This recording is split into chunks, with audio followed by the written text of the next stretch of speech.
today I've got Dave Dunham from Bradford, Massachusetts, and Dave was the first ever U.S. Snowshoe running champion. Dave, what year was that? 2001. And what got you into snowshoe running?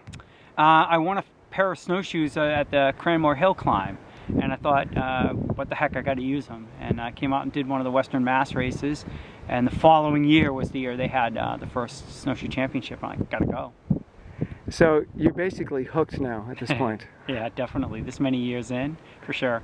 Of all the running sports, where do you rank snowshoeing? Oh, it's right up there, definitely. Probably mountain and then snowshoe in that order. But they're so similar, you know. Both of them involve aerobic effort over time. You know, it's not really a pace thing. You're not trying to run a 5-minute mile. You could be running a 20-minute mile and be doing a heck of a race. Now, when you first told me about snowshoe racing, I thought you were crazy. Why would anyone want to do that? But after I did my first race, I'm hooked. Yeah. For some reason, even though it's incredibly challenging, it's also a lot of fun. Yeah, well, and part of it is it's incredibly challenging. You finish it and say, I did that, you know? It's a cool thing to be able to say. And it's quiet, and it's scenic, and it's pretty to... Yeah, I mean, if you're into that stuff, that's there too. You know, the same reason people are into trail running. You get out there in the woods. You know, it's not this big road race with 10,000 people at it. It's more the roots of running. For someone that has never snowshoed before, how would you recommend they start training for an event? Like anybody that might want to try the Nationals this year. They should definitely get in some snowshoes at least a few times. I don't do much training in the snowshoes, and you want to get fit. You know, hill running is important, especially for the course this year. I'd recommend go out and run as many of the WMAC races as you can if you're a New Englander.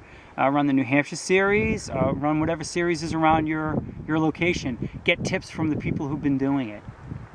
What kind of snowshoes do you recommend? Is there any particular type of snowshoe that someone should use? Oh, you got to go Dion snowshoes. Is there anything else? And why would you put on anything else?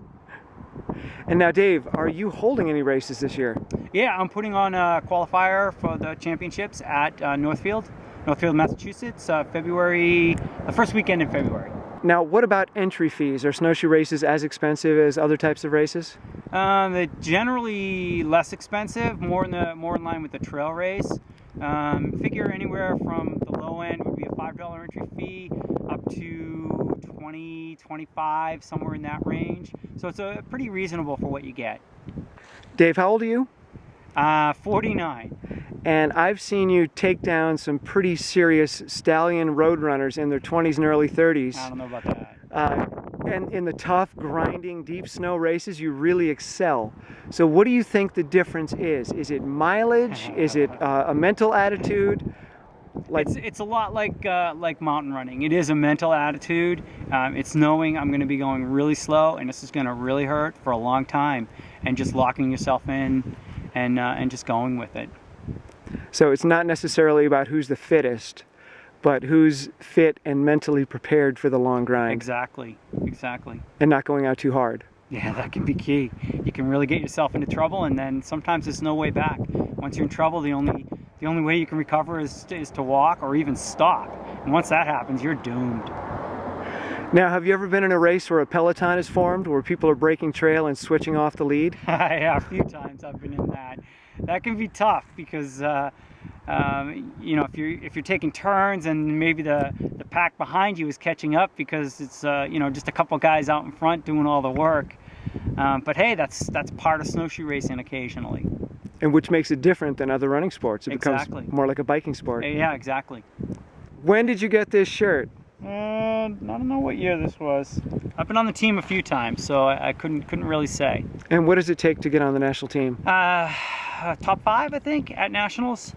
And what's your plan this year at nationals? Plan, I don't know, run as hard as I can. I'm hoping I'm going to run in the 50 to 54 category for the first time, so I'd like to bring home a gold medal, but you never know. And as far as training, what would you like to be doing for mileage when the championships comes around? 90 to 100, somewhere in that range.